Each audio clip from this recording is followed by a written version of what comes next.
Hi, you're watching this video because you're interested in creating a video sales letter for yourself.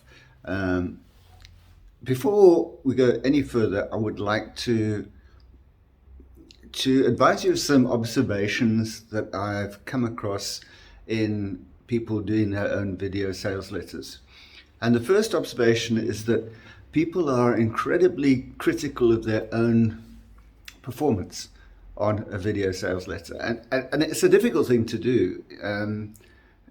People who you would expect to be incredibly confident on the outset become jittery because they're not used to the pressure of creating their own video sales letter. And there is a lot of pressure in it at the beginning. You've got to get used to it, you've got to get over the hump. But the problem with being overly critical of your own performance is that because of that, you tend not to promote the video as well as you would do if you were 100% certain of it. And to be honest, if you make your video perfect, then it doesn't ring true. So you need to have little blunders. You need to have situations where you're not really sure what you're going to say next, and you need to have ums and ahs in there. Not too many, but a certain amount of ums and ahs, because that's what makes it authentic, and that's what makes it you.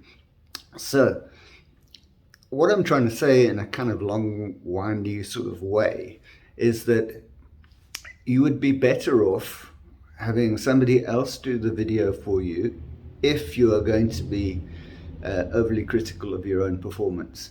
I know for a fact I've had customers who I've done interviews with, and they didn't like the way their nose looked, or the skin underneath the neck and all those things, and therefore it never got the promotion that it should have got to be effective.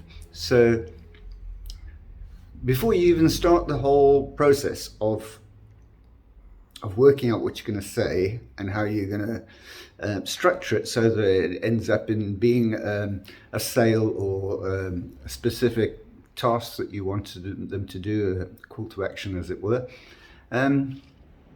consider that. Because if after all this effort you're not going to promote it because you're scared what other people are going to say about you, that you're scared about whether you've come across too salesy or not salesy enough, or whatever the criticism is, consider getting somebody else to do it for you. That's my first